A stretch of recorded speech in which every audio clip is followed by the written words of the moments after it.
안녕하세요. 저는 이성훈 목사라고 합니다.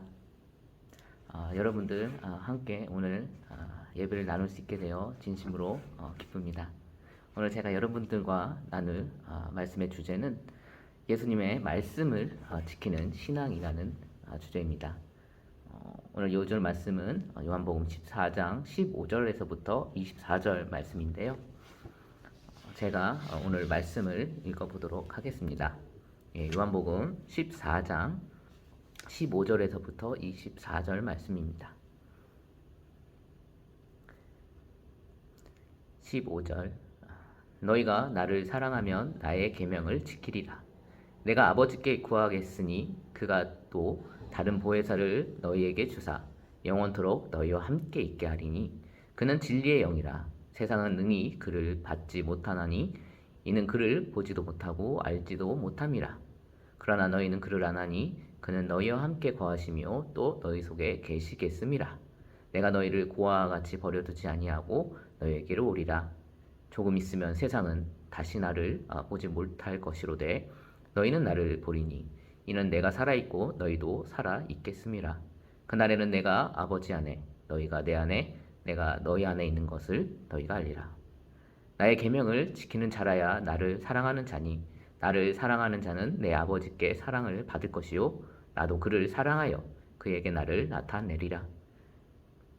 가롯신 아닌 유다가 이르되 주여 어찌하여 자기를 우리에게는 나타내시고 세상에는 아니하려 하시나이까. 예수께서 대답하여 이르시되 사람이 나를 사랑하면 내 말을 지키리니 내 아버지께서 그를 사랑하실 것이요 우리가 그에게 가서 거처를 그와 함께 하리라. 나를 사랑하지 아니하는 자는 내 말을 지키지 아니하나니 너희가 듣는 말은 내 말이 아니요 나를 보내신 아버지의 말씀이니라. 여러분께 한 가지 질문으로 오늘 말씀을 시작하고자 합니다. 여러분들은 예수님을 사랑하고 계십니까? 그렇다면 여러분들은 예수님의 말씀을 잘 순종하고 계십니까? 잘 순종하고 있다고 생각하고 계신다면 신앙생활에 있어서 큰 만족과 기쁨을 가지고 지내시고 계실 것이라 믿습니다. 반면 예수님의 말씀에 순종하지 못하는 삶을 반복하고 있다면 내가 진정 예수님을 사랑하고 있는지, 나에게 하나님이 원하시는 믿음을 소유하고 있는 것인지 돌아보아야 할 것입니다. 오늘 제가 여러분들과 나누고자 하는 것은 순종에 대한 것입니다. 오늘 요한복음 14장 15절에서부터 24절 말씀을 통해 순종에 대한 새로운 자세와 시각을 우리가 회복하고 하나님 아버지와 예수님이 기뻐하시는 신앙으로 나아가는 은혜가 저와 여러분 가운데 충만히 거하기를 소망하며 말씀을 시작하고자 합니다. 저와 여러분이 익히 알고 있는 성경구절 요한복음 3장 16절 말씀, 하나님이 세상을 이처럼 사랑하사 독생자를 주셨으니 이는 그를 믿는 자마다 멸망하지 않고 영생을 얻게 하려 하심이라. 라는 말씀과 같이 하나님은 예수님의 희생 제사를 통해 그 지극한 사랑을 먼저 우리에게 보여주셨습니다. 예수님의 십자가의 죽음으로 우리는 하나님 아버지와 예수님의 사랑을 발견하게 되었습니다. 그러한 하나님의 사랑을 깨닫게 되어 하나님을 아버지로, 예수님을 주와 그리스도로 고백하고 믿음에 이르게 되었습니다. 그리고 기적과 같이 성부 하나님과 예수 그리스도를 사랑하기 시작하게 됩니다. 여기 계신 성도님들도 각자 주님을 사랑하는 마음이 어느 정도 차이는 있을 수 있지만 최소한 하나님을 사랑하기 시작했다는 사실에는 틀림이 없을 것입니다. 그런데 문제는 믿음으로 신앙을 시작하고 난 후 하나님의 말씀에 순종하여 살아가는 삶이 쉽지 않다는 것입니다. 예수님은 먼저 그의 나라와 그의 의를 구하라. 너희는 가서 모든 민족을 제자 삼으라. 내 이웃을 내 몸과 같이 사랑하라. 등등 수많은 말씀들을 제자들과 모든 크리스천들에게 남기시며 하나님 나라의 일꾼으로서 또한 제자로서 우리들을 부르셨습니다. 하지만 우리의 실제 생활과 삶 가운데 이러한 예수님의 가르침과 명령들을 지키기가 매우 힘든 것이 사실입니다. 학생들은 끝없는 학업에 매일매일 지치는 일상의 연속이며 직장인들은 과도한 업무에 야근의 연속입니다. 또한 가정에서는 하루 종일 반복하여 여러 일들을 하지만 무엇 하나 깔끔하게 끝나는 것 없이 계속해서 일거리가 나오는 것이 현실입니다. 개인 사업을 하시는 분들 또한 내일이 어떻게 될지 알 수 없기에 가능한 한 한 사람이라도 더 만나서 일거리를 만들어내고자 분주합니다. 이러한 일상의 모습들을 지켜보면서 이 시대를 살아가는 크리스천들의 변명에 대해 분명 주님 또한 깊은 공감과 이해를 하고 계시리라 믿습니다. 하지만 그와는 별개로 우리의 일부러 의도하지는 않았지만 예수 그리스도의 당부와 명령들을 계속해서 감당하지 못하고 순종하지 않고 있다는 것은 사실이며 여기에 변명의 여지는 없습니다. 다 함께 오늘 본문 말씀 15절을 함께 읽어보도록 하겠습니다. 시작. 너희가 나를 사랑하면 나의 계명을 지키리라. 예수님은 제자들에게 너희가 나를 사랑하면 나의 계명을 지키리라고 말씀하십니다. 그리고 같은 말씀을 21절, 23절, 24절 네 번이나 반복하셨습니다. 두 문단의 말씀 가운데 4절이나 할애하여 강조하고 있는 오늘 말씀은 복음서 가운데에서도 좀처럼 보기 힘든 구절이라고 할 수 있습니다. 그렇게 우리는 예수님이 강조하시는 말씀에 귀 기울여야 합니다. 15절과 23절에 지키리니 라고 표현된 말씀은 헬라 원어 성경에서는 미래형으로 분명히 일어날 것으로 표현되어 지킬 것이니 라고 해석하는 것이 더욱 선명히 와닿을 것이라 생각합니다. 따라서 예수님은 제자들이 예수님의 죽음 이전에는 가능하지 않았지만 예수님의 부활을 체험하고 성령을 받은 이후 어느 시점부터는 주님의 말씀을 지키며 순종하고 따를 것을 분명히 예언하신 말씀인 것입니다. 그렇다면 예수님께서 제자들에게 하신 말씀은 비단 제자들에게만 해당되는 것일까요? 종교개혁의 처음 5가지 기조 중 하나인 솔라피데, 곧 오직 믿음이라는 표현을 통해 알 수 있듯이 개신교의 역사는 믿음으로 말미암는 칭의와 구원을 강조하며 행위적 고행을 통해 구원을 얻고자 한 카톨릭 신앙에 대항하여 오직 예수 그리스도를 믿음으로 인해 죄사함과 영생의 약속 그리고 천국의 소망을 얻을 수 있음을 강조해 왔습니다. 이 신학적 중요한 가치는 500년 역사를 이어 현재 대한민국의 크리스천인 우리들에게까지 소중하게 잘 전달되었습니다.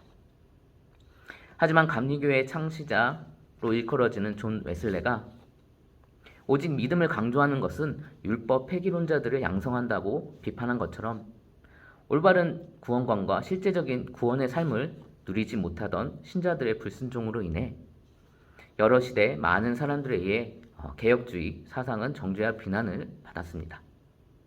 비록 루터가 카톨릭의 행위 구원을 비판하기 위해 행위에 대한 부정적인 시각으로 야고보서를 지푸라기 서신이라고 말하며 오직 믿음만을 강조한 것은 사실이지만 칼빈을 비롯해 2세대 이후 종교개혁자들은 믿음과 부단한 노력을 했으며 18세기 미국의 조나단 에드워즈, 19세기 헤르만 바빙크 같은 개혁주의 신학자들에 의해서 더욱 성도의 인격적 변화와 성화에 관심을 많이 가졌습니다. 그럼에도 불구하고 이 시대 한국 교회의 신학이 안타깝게도 루터의 신학적 사고의 틀에서 벗어나지 못하고 오직 예수, 오직 믿음이라는 요소만 강조하며 성도들의 영적, 도덕적 변화와 전인적인 구원에 무관심했습니다. 제가 쉽게 설명하고자 자주 사용하는 표현인데 그것은 믿으면 구원받는다라는 명제가 참이라고 가정할 때 믿음은 구원의 충분 조건이다. 그러나 믿음은 구원의 필요 조건은 아니다. 라는 것입니다. 믿음은 구원을 얻는데 충분한 조건이 됩니다. 우리는 오직 예수 그리스도의 공로와 은혜로 값없이 의롭다함을 얻습니다. 우리는 이를 이신칭이라 말하며 주님의 은혜로 칭의받는 자는 예외 없이 하나님의 나라의 자녀가 됩니다. 하지만 믿음은 구원의 필요 조건이 될 수 없듯이 칭의가 구원의 전부이며 구원받은 자들이 칭의의 믿음만을 소유했는가 했을 때 그렇지 않다는 것을 성경의 많은 구절들을 통해 발견할 수 있습니다. 아브라함을 비롯하여 믿음의 선조들과 제자들, 그리고 사도 바울은 순종을 통해 자신들의 믿음을 하나님 앞에 증거했습니다. 창세기 22장 15절에서부터 18절 말씀을 보면 하나님은 아브라함이 독자를 아끼지 아니하고 하나님의 말을 준행함으로 그동안 반복해서 약속하셨던 것을 실제로 이루어 주겠다고 선언하였습니다. 또한 신명기 1장 36절에 하나님은 오직 여분네 아들 갈렙이 온전히 여호와 하나님의 말씀에 순종하였으므로 그가 밟은 땅을 그와 그의 후손들에게 줄 것이라고 약속했습니다. 예수님은 또한 마태복음 7장 21절에서 나더러 주여 주여 하는 자마다 다 천국에 들어갈 것이 아니요 다만 하늘에 계신 내 아버지의 뜻대로 행하는 자라야 들어가리야 라고 분명히 말씀하셨습니다. 그리고 사도 바울은 로마서 1장 5절에서 자신이 사도의 직분을 받은 것은 예수님의 이름을 위해 택함 받은 자들을 믿어 순종하게 하기 위해서라고 말했습니다. 마지막으로 베드로전서 1장 2절에서 사도 베드로는 택하심을 받은 자들을 얘기할 때 예수 그리스도의 피뿌림을 얻는 것뿐만 아니라 성령의 거룩하게 하심으로 순정함을 위해서도 택함을 받았음을 분명히 강조했습니다. 이 외에도 더욱 많은 구절들이 믿음은 구원의 필요 조건이 될 수 없음을 증명합니다. 또한 구원의 개념이 칭의의 개념을 포함하는 큰 개념임을 보여줍니다. 18세기 개혁주의 신학자 조나단 에드워즈는 칭의론에서 다음과 같이 말했습니다. 복음적 회개와 칭의의 믿음은 같은 의미의 다른 표현들이다. 믿음과 회개라는 이름으로 한 중보자를 향해서 서로의 본질을 공유한다. 믿음은 구원을 그리스도께로 돌리는 점에서 구원의 조건이며 회개는 자기를 신뢰하는 것을 포기함으로 회개도 조건이다. 결과적으로 둘 다 행위로서 칭의되지 않는다. 하나의 본질은 행위를 포기하는 것이며 다른 하나의 본질은 타인의 행위를 의지하는 것이다. 이 말은 즉 우리의 구원을 위해서는 믿음과 회개의 조건이 둘 다 필요하며 믿음은 예수님의 순종에 의지하는 것이고 회개는 자신의 뜻과 의지를 포기하는 나를 내려놓는 순종의 행위라는 것입니다. 하지만 나 자신을 내려놓기에 율법적 행위와는 차원이 다른 것입니다. 에드워즈는 회개를 행위로 보지 않았습니다. 결국 순종은 행위가 아닙니다. 나를 내려놓는 것이므로 행위의 반대가 되는 것입니다. 하지만 이 시대 대부분의 성도분들이 이 회개, 곧 순종의 행위와 율법의 행위를 구별하지 못하고 교회에서 목사님들이 순종을 강조하면 율법주의자라고 비난하고 스스로 율법 폐기론자의 길을 걷게 되는 것입니다. 우리는 이러한 진리를 분명히 깨닫고 붙잡아야 합니다. 오늘 예수님이 제자들에게 말씀하신 바와 같이 우리가 참된 믿음을 시작했고 예수님을 사랑한다고 고백했다면 예수님의 가르침과 말씀을 반드시 지키는 삶을 실천해야 하는 것입니다.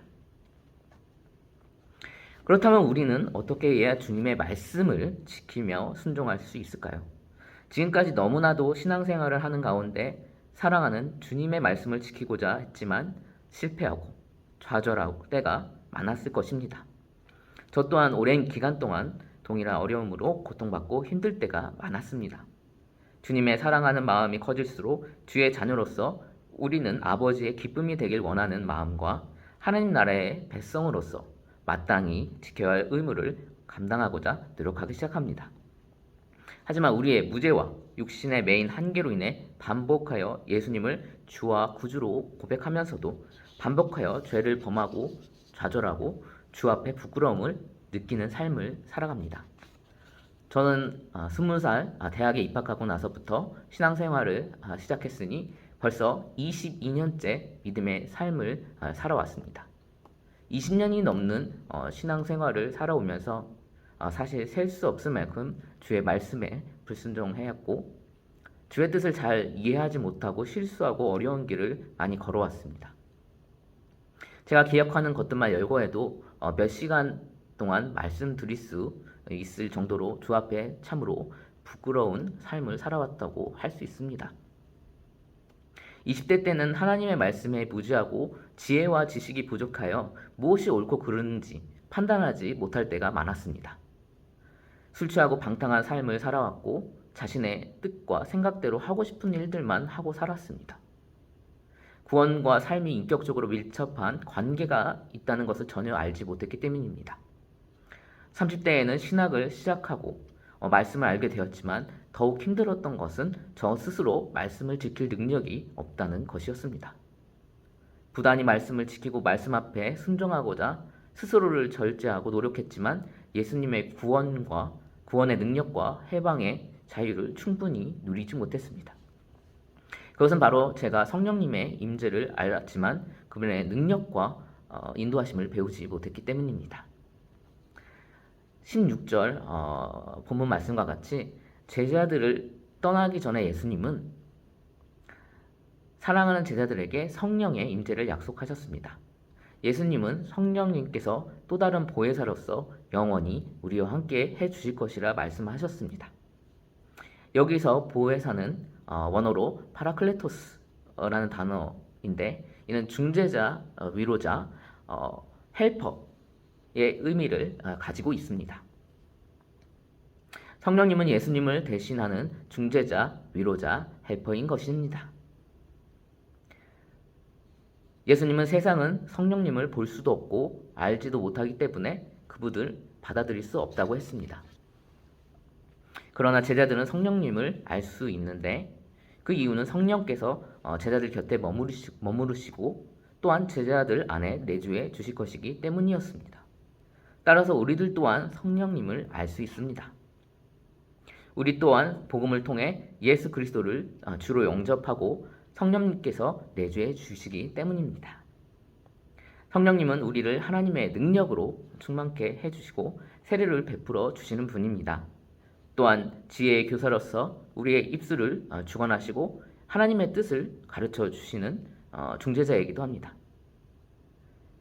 성령은 모든 하나님의 자녀들을 거듭나게 하시는 거룩하신 영이시며 진리의 성령이 오시면 그가 너희를 모든 진리 가운데로 인도하시리니 그가 스스로 말하지 않고 오직 들은 것을 말하며 장래일을 너희에게 알리시리라 라는 말씀처럼 진리 곧 예수 그리스도께로 우리들을 인도해 주는 조력자입니다. 고린도전서 12장 8절에서부터 10절에서 성령님은 지혜와 지식의 말씀, 믿음, 신유, 능력 행함, 예언, 영분별, 방언 통변의 은사들을 더해 주시기도 합니다. 또한 갈라디아서 5장 22절 말씀 이하의 말씀과 같이 성령의 열매 곧 사랑과 희락, 화평, 오래 참음, 자비, 양선, 충성, 온유 절제와 같은 인격적 변화 또한 일으켜 주시는 분이기도 합니다. 때문에 우리는 성령님을 알아야 합니다. 그리고 우리는 성령님을 알 수 있습니다. 다만 여러분이 진정 성령님을 알길 원하고 그분의 음성을 듣기 원해야만 가능합니다. 성령님은 인격적으로 계시는 분이시기에 우리를 존중해 주셔서 억지로 하나님의 뜻에 순종하도록 만들어 가시지 않으시는 분이기 때문입니다. 따라서 우리가 세상 죄와 사단의 세력 가운데 우리의 믿음을 지키고 하나님의 말씀에 순종하기 위해서는 성령님의 인도하심과 음성을 따라서 자기 십자가를 지고 자기를 부인하며 매일매일 전쟁과도 같은 싸움을 이어가야 합니다. 사실 매일의 삶은 보이지 않는 영적 전쟁터와 같습니다. 사단과 죄의 세력들은 이미 예수님의 십자가의 사건으로 대패하였고 세상을 주관하는 악의 세력들은 그 끝에 결국 영원한 불못 심판을 당한 잔존병에 불과합니다. 하지만 우리는 영적으로 깨어 잔존병들과의 싸움에서 성령님을 의지하여 매일매일 싸워 나가야 합니다. 전 세계의 크리스천들이 동일한 죄의 싸움을 감당하는 가운데 때가 이르면 우리 구주 예수 그리스도께서 다시 오실 것입니다. 그렇다면 중요한 것은 우리가 어떻게 성령님을 알아가고 성령님의 인도하심을 받을 수 있을 것인가 하는 것입니다. 첫째로 주야로 말씀을 묵상하고 주님의 말씀과 가까워지시기 바랍니다. 성령 하나님은 예수 그리스도의 말씀이 전파될 수 있도록 이 땅에 보내심을 받았고 지혜와 계시의 영으로서 진리가 세상과 그리스도인들에게 전파될 수 있도록 돕는 분입니다.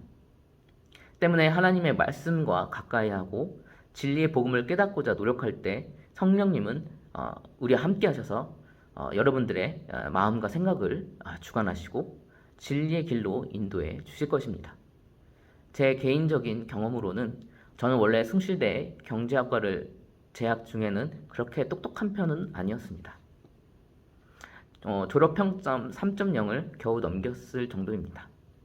그러나 하나님의 말씀을 매일 묵상하며 20대 후반부터 꾸준히 성경을 읽고 신대원에 공부를 시작했을 때는 평점 3.0을 넘길 수 있게 되었고 성적도 항상 3등 안에 들 정도로 지혜롭게 바뀌게 되었습니다. 저는 정말 직장 생활을 하면서 공부와 이제는 영원히 담을 쌓고 살아갈 줄 알았는데 하나님은 말씀을 경외하고 사랑하는 저에게 지혜와 지식을 더해 주셨습니다. 성령님은 또한 언어의 은사를 주시고 일본어, 영어는 물론이고 2년 전부터는 헬라어 성경 읽기까지 시작해서 이제 요한복음을 다 읽고 로마서 12장까지 현재 읽고 있습니다. 제 개인적인 인생 목표 중 하나는 죽기 전까지 헬라어 성경을 완독하는 것입니다. 제가 아침에는 한글 성경, 저녁에는 헬라어 성경을 1시간씩 읽는 노력을 계속해 왔는데 그러한 노력들을 계속 이어간다면 분명히 가능할 것이라 기대하며 기쁘게 성경을 읽고 있습니다. 하루에 2시간씩 성경을 읽는 것이 어렵다고 생각하는 분들이 계실지는 모르겠습니다.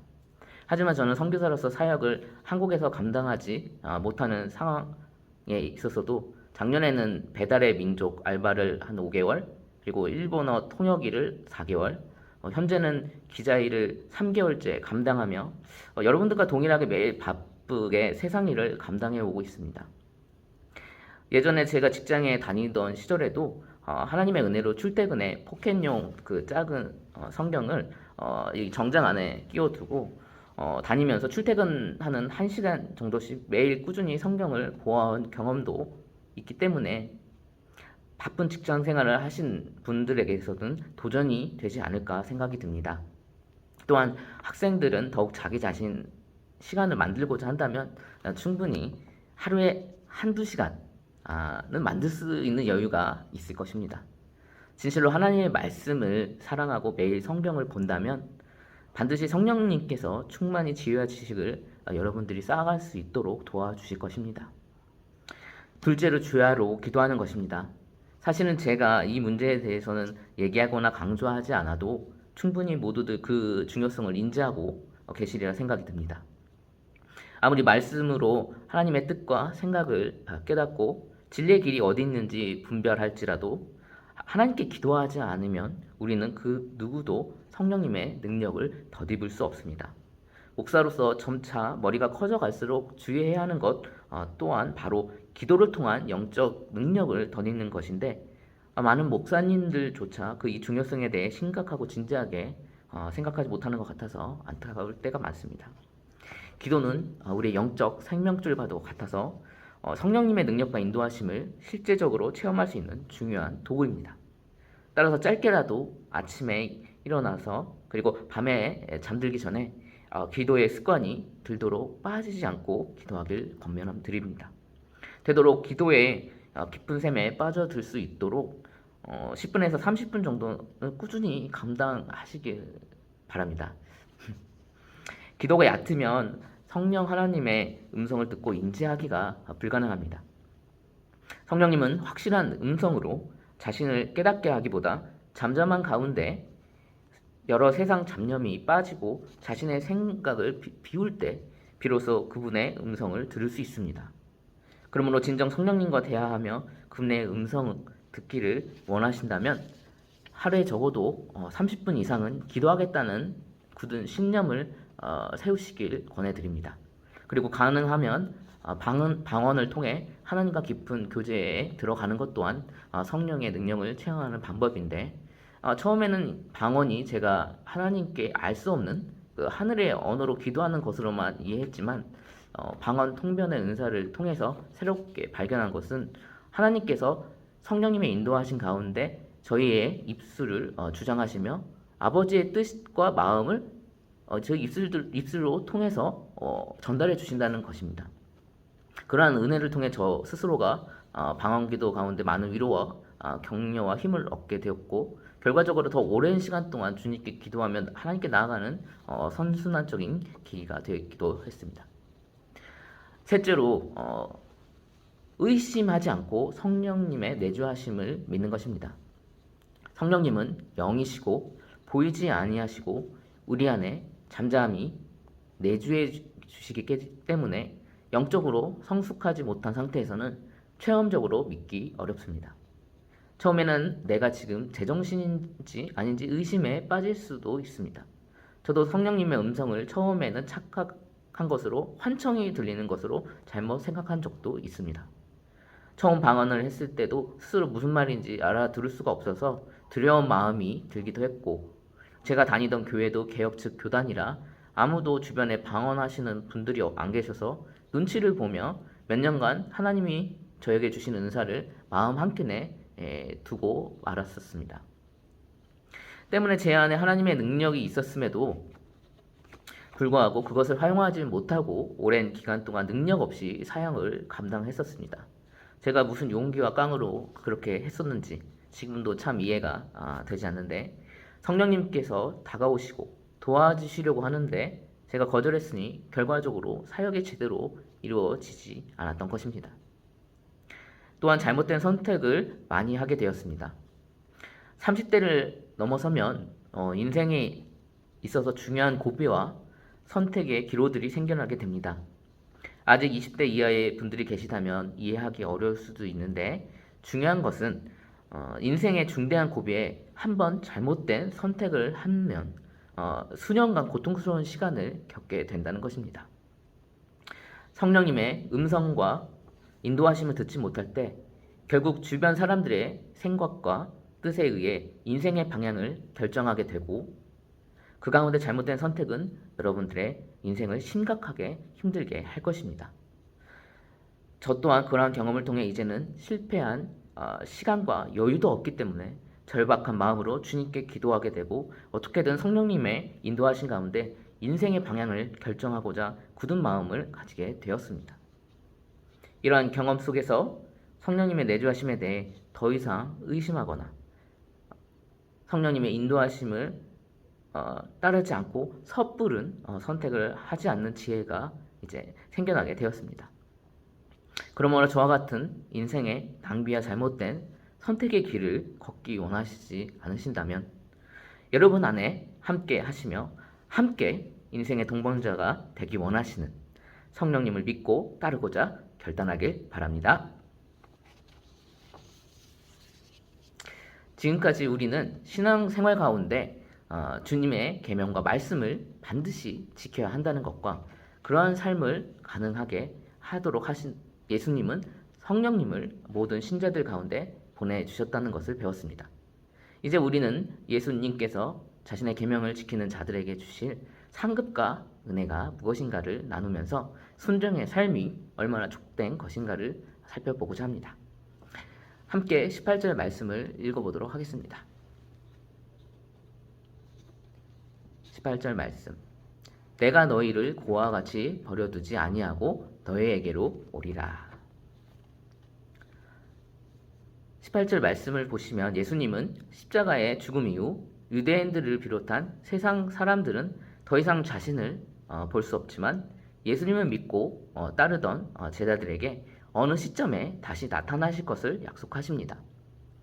그런데 여기서 우리가 주목해야 할 한 단어가 있습니다. 그것은 19절 말씀인데, 19절 말씀도 다시 한번 다 함께 읽어보도록 하겠습니다. 시작. 조금 있으면 세상은 나를 다시 보지 못할 것이로되 너희는 나를 보리니 이는 내가 살아있고 너희도 살아있겠음이라. 19절에 나를 보리니 라는 단어는 원문에서 원문 그 헬라어 성경에서는 헬라어 성경 원문에서는 현재형으로 나타났는데 18절부터 23절까지 주님의 약속들이 전부 미래형인데 반해 이 말씀만 현재형으로서 예수님을 보는 것은 미래의 먼 사건이 아니라 지금 현재 사건이라는 것을 의미하고 강조하고 있는 것입니다. 제자들은 이미 예수님을 보았고 잠시 예수님이 돌아가신 3일간을 제외하고 다시 보게 됩니다.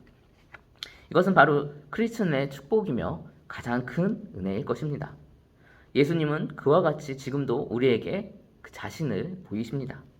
성령님을 통해 우리는 하늘 보좌 우편에 자정하시며 지금도 우리를 위해 중보하시는 살아계신 예수님을 믿음으로 바라볼 수 있습니다.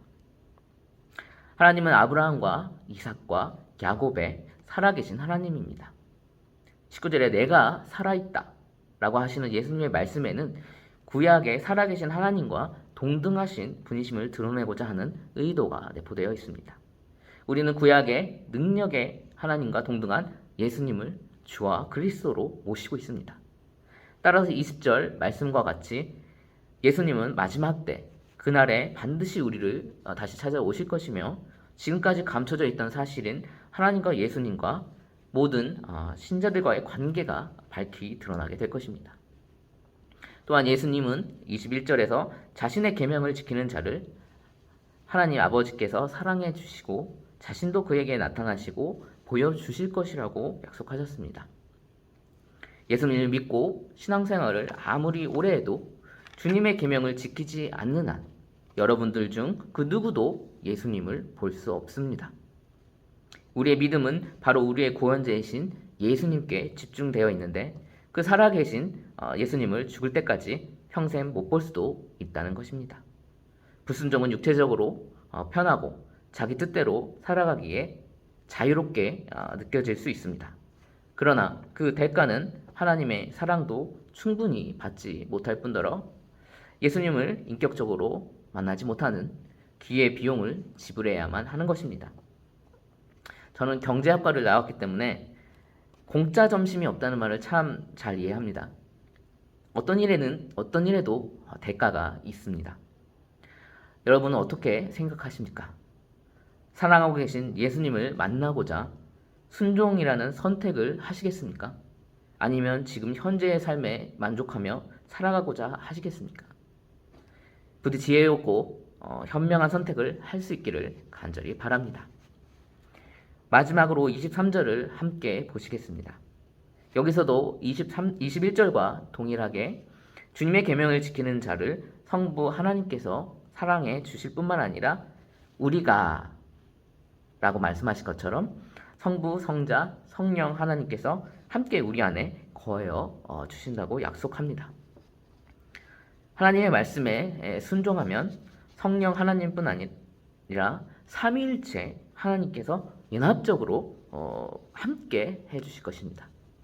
이는 풍성한 하나님의 깊은 사랑의 교제를 약속하는 것입니다. 삼위일체 하나님은 순종하는 모든 자녀에게 풍성히 역사해 주실 것입니다. 신앙생활을 하면서 이러한 복을 누리지 못한다면 정말로 안고 없는 빵과 같거나 호두과자에 호두가 없는 것과 같은 상황일 것입니다. 삼위일체 하나님이야말로 흙탕물과 같은 세상 속의 진주요 감춰진 밭의 보화입니다. 이 진주와 보화를 찾기 위해 우리는 순종이라는 인내의 길을 기뻐하며 걸어갈 수 있어야 합니다. 그래야 신앙생활이 지루하고 고통스럽고 괴롭지 않을 수 있습니다. 우리가 영원히 거할 천국도 중요하지만 더욱 중요한 것은 그곳에 우리와 함께 영원히 하시는 하나님입니다. 아무리 천국이 좋아도 하나님이 안 계시면 말짱 꽝입니다. 그러므로 사랑하는 성도 여러분, 성령 하나님을 의지하며 주의 계명에 기꺼이 순종하는 삶을 통해 자신의 믿음을 하나님 앞에 증거하는 아름다운 삶을 살아가시기를 바라며 바로 지금 이 순간부터 하나님을 영적으로, 인격적으로 만나고 새로운 차원의 신앙의 기쁨을 누리시는 은혜가 오늘 함께 하신 여러분들 가운데 임하시길 간절히 주의 이름으로 축복하며 오늘 말씀을 마치도록 하겠습니다. 제가 기도하겠습니다. 은혜로시고 자비로시며 영원한 하나님의 나라를 우리에게 주시기를 기뻐하시는 하나님 아버지, 예수 그리스도를 통해 우리를 구원하시고 우리를 삶 가운데 살아가는 것을 통해서 영적인 삶과 성장과 예수 그리스도를 닮은 인격적인 신앙이 될 수 있도록 우리 이 땅 가운데 보내어 주심에 감사합니다. 하지만 주님, 저희가 온전한 하나님의 말씀을 올바로 깨닫지 못하고 부분적으로 말씀을 깨달음으로 인해 반쪽뿐인 믿음을 가지고 생활함으로써 하나님의 말씀에 순종하지 못하고 사탄에게 지며 세상의 비난을 받는 그런 삶을 살아갈 때가 많았습니다. 또한 하나님의 말씀을 지키고자 했지만 능력이 없어서 그렇지 못할 때도 너무나 많았습니다. 하지만 하나님, 오늘 말씀과 같이 예수님께서 십자가의 죽음과 부활을 통해 우리에게 성령을 약속하시고 성령을 주셨으며 그런 성령님께서 우리를 진실로 예수님 다음으로 오신 보호자요, 정말 지혜자요, 그리고 헬퍼로서 저희들을 사랑을 인도해 주시는 것을 알게 하시고 또한 이런 성령님께 성령님을 힘입어서 저희가 하나님께 기도하는 가운데 충만한 주님의 사랑과 은혜, 주님의 뜻을 발견하고 저희가 하나님의 뜻을 순종하고 나아가려고 할 때 주시는 주님의 축복들이 저희에게 넘치도록 임할 수 있도록 주신다는 것을 오늘 말씀을 통해 깨달을 수 있게 도와주셔서 진심으로 감사드립니다. 연약한 저희들입니다.